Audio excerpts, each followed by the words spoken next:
I think late it's better than never. You That's could what I'm call it thinking. vindication for Kenny After Chu. The former Conservative MP lost his Steveston Richmond East seat to Parm Bains by about 3,000 votes in 2021. He raised concerns about foreign interference in the election, spurring a public inquiry. A report released on Friday suggested there was a reasonable possibility meddling cost Chu his seat. Canada is a fertile ground for foreign interference. The diaspora communities, unfortunately, is at the front line and they get the brunt of it.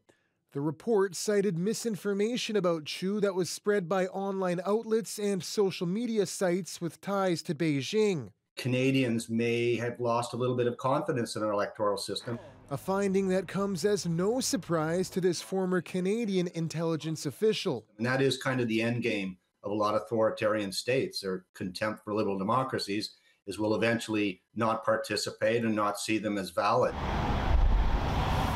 Concerns now mounting in Richmond, where residents may have been targeted.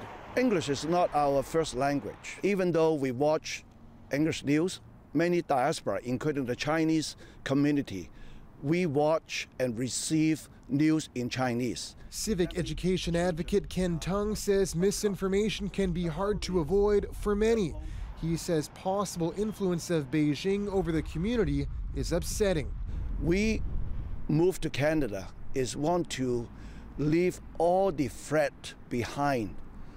And now it feel like it is all the threat and unsafe situation is following us. Tung says what's needed is a public platform where people can report misinformation to stop it from spreading.